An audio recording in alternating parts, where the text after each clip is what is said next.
네, 오늘은 9월 13일이고요. 저는 주식 공부하는 회사원입니다. 네, 오늘은 뭐 한국 분들도 되게 좋아하고 개인적으로도 조금 좋아하는 엔비디아를 볼 거고요.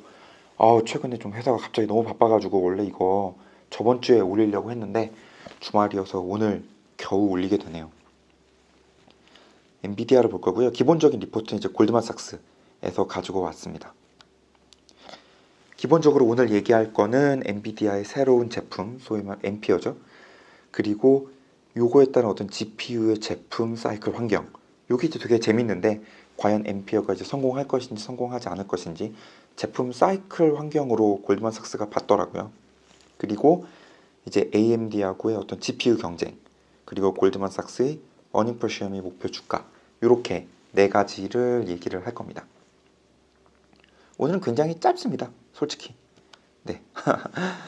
엔비디아 주가 보면 정말 1년 동안 무섭게 올랐죠. 지난 1년으로 비교하면 173%가 올랐고, 그러니까 두 배도 훨씬 더 올랐죠. 사실 뭐 574불까지 올랐기 때문에 주당 이러면 거의 이건 거의 두 배, 200%인데 최근에 요게 한 14%인가? 최근에 이제 저번 주에 떨어져가지고 지금은 하여튼 487불 정도인데 뭐 지금 들어가야 되나 말아야 되나 이거 고민 굉장히 많이 하시죠 다들. 저도 조금 고민을 했고, 우선 엔비디아의 이런 새로운 엠피어를 보면 기본적으로 엠피어가 이제 RTX 3000 시리즈를 발표를 했죠. 원래 지금까지 2000 시리즈였다가 소위 말하는 튜링이라는 제너레이션이었는데 이제 새로운 제너레이션 엠피어를 발표를 하면서 3000 시리즈고, 이제 가장 특징은 엠피어에서는 가격을 올리질 않았어요. 여기 이제 골드만삭스 리포트에 써 있는 건데 보면 엠피어가 in line with comparable Turing GPUs, 그러니까 가격으로 봤을 때 좀 튜링하고 이제 가격이 비슷하고, 이게 예전 제너레이션하고 다른 거예요. Unlike prior generations where pricing has typically increased. 그러니까 예전 제너레이션은 뭐 그 다음에 차트가 나오지만 새로운 제너레이션이 나올 때마다 가격을 올렸어요. 그런데 이번엔 올리질 않았죠. 그런데 성능은 매우 좋아졌다. 그러니까 여기 보면 퍼포먼스가 RTX 3070이 higher than RTX 2070, 그러니까 거의 뭐 1X니까 뭐 두 배 정도 얘기하는 거겠죠? 100%라고 대충 생각을 하면. 근데 예전에는 뭐 1080 이게 맥스웰인가? 뭐 하여튼 여기서 2070으로 올라갔을 때에는 두 배가 성능이 향상하지 않았는데 이번에 튜링에서 엠피어 2070에서 3070으로 올라갈 때는 거의 뭐 두 배가 올라갔으니까 성능이 이제 매우 좋아졌고 가격은 똑같고, 그러다 보니까 뭐 얘네들이 얘기하는 거는 결국에는 지불하는 가격당 어떤 성능 향상이 이번에 엠피어가 굉장히 좋다라는 거예요. 그러니까 굉장히 실용적인 GPU라는 거를 이제 엔비디아도 얘기하고 골드만삭스도 요걸 얘기를 하더라고요. 차트를 보면 맥스웰이 아니라 파스칼이구나 10대가. 그러네. 그럼 9080에서 맥스웰에서 파스칼 1080으로 보면 가격 조금 올리고, 여기서 2080 튜링으로 보면 가격 좀 올리고 이렇게 되는데 엠피어는 똑같죠. 3080으로. 뭐 3090은 뭐 이건 뭐 이상한 거고 잘 모르겠고, 하여튼 기본적으로 봤을 때는 뭐 970에서 1070, 2070 다 가격 올렸는데 3070 똑같죠. 이런 식으로 하여튼 가격이 이제 올라가지가 않은 거, 새로운 제너레이션에서 요걸 이제 굉장히 좋게 보더라고요. 그래서 이제 고객들이 많이 바꿀 수 있을 거다. 특히나 왜 바꿀 거냐? 이 제품 사이클이 굉장히 엔비디아에 매우 호의적이라는 겁니다. 그러니까 2019년까지 튜링 이제 2000대가 나오긴 했는데 대부분이 98%가 파스칼 혹은 그 이전 버전이었다는 거예요. 그러니까 파스칼이면 이제 1000대죠. 그죠? 요 1000대. 제 게이밍 PC도 파스칼이죠. 그러니까는 기본적으로 98%가 요 제너레이션인데 보통 GPU 사이클이 일반적으로 4년에 한 번씩 바뀐다고 해요. 그렇게 봤을 때에는 이제 굉장히 호의적이다.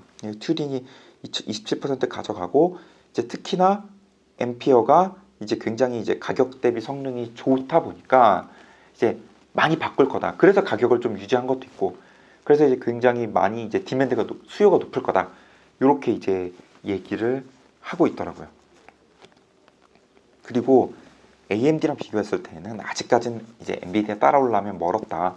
뭐 여러 가지 쫙 얘기를 하는데 기본적으로 뭐 굉장히 기술적인 얘기고 결론적으로 봤을 때 골드만삭스가 생각하는 시장 점유율은 지금이 욕입니다. 지금이 욕인데 지금이 뭐 욕이 욕인데 이제 점점 벌어지면 벌어졌지 이제 점점 벌어지는 거죠. 지금 이 정도였으면 딱 봐도 눈으로 봐도 더 벌어지죠. 요게 엔비디아 시장 점유율이고 요게 AMD 시장 점유율이니까 NVDA 그다음에 요게 AMD 이렇게 봤을 때는 결국엔 엔비디아가 이제 시장 점유율이 오히려 더 늘어날 거다. 이게 인텔하고 AMD하고의 싸움하고는 좀 다른 거죠. 인텔하고 AMD는 AMD가 추격을 해오겠지만 그래픽 카드에서는 물론 추격을 하려고 해도 엔비디아가 워낙 뭐 우수하죠. 여러 가지 뭐 많죠. 그 쿠가라고 하나? 뭐 그 AI 뭐 랭귀지도 있고 여러 가지 좀 에코시스템 자체를 엔비디아가 이미 가지고 있는 게 있어서 결론적으로는 AMD가 당분간 엔비디아 시장 점유율을 따라오긴 뭐 어렵다. 오히려 엔비디아의 시장 점유율이 더 늘어날 거다. 이렇게 예상을 하고 있습니다. 굉장히 좋은 거죠. 사실 엔비디아를 굉장히 좋게 보고 있습니다. 그래서 결론적으로 보면은 골드만삭스는 엔비디아 어닝퍼시어를 상향 조정했어요. 2020년에도 조금 상향하고 21년도도 상향하고 2022년도도 이렇게 상향하고 뭐 굉장히 좋죠. 어떻게 보면 굉장히 다 좋은 거죠. 그래서 이제 목표 주가는 무려 585불. 지금 대충 한 490으로 잡았는데 한 19% 이제 성장할 여력이 있고요. 요거는 이제 여러 가지 이제 뭐 논란의 여지가 있죠. 결국에 얘네들이 잡은 거는 2021년 P 레이시오 프라이스 퍼 어닝에서 50배를 해서 가격이 나온 겁니다. 50배 뭐 너무 높다고 할 수도 있는데 이게 보면 어닝퍼시어 자체가 지금 성장률이 거의 30-40%예요. 그러면 사실 뭐 PEG라고 하죠. PE 그 그로스로 봤을 때에는 이제 확 떨어지긴 하죠. 그러다 보니까는 50배를 잡은 것 같기도 한데 왜냐면 이것만 해도 지금 벌써 뭐 한 40% 2020년에서 21년까지 한 40% 늘은다고 가정하면 PEG가 뭐 거의 1 가까이 되죠. 2가 안 되죠. 그러다 보니까는 이제 50으로 잡아도 괜찮지 않나. 그래서 48에서 50으로 올리고 지금 현재 목표 주가는 585불입니다. 지금 현재 가격보다 한 20% 정도 더 올라갈 수 있는 여력이 있는 거죠. 논란의 여지는 확실히 있습니다. 이게 너무 높지 않나 뭐 이렇게 생각을 하는데 개인적으로 생각했을 때는 오히려 저번 주에 떨어진 거는 오히려 들어갈 수 있는 기회를 조금 더 주지 않나 이런 개인적인 생각을 하고 있고요. 저 역시도 50배는 조금 높긴 하지만 사실 뭐 타이밍을 쉽게 잡을 수 있는 건 아니니까 조금 들어가는 것도 나쁘지 않을까 이렇게 생각을 하고 저는 사실 이번에 좀 떨어졌을 때 개인적으로 조금 들어갔거든요.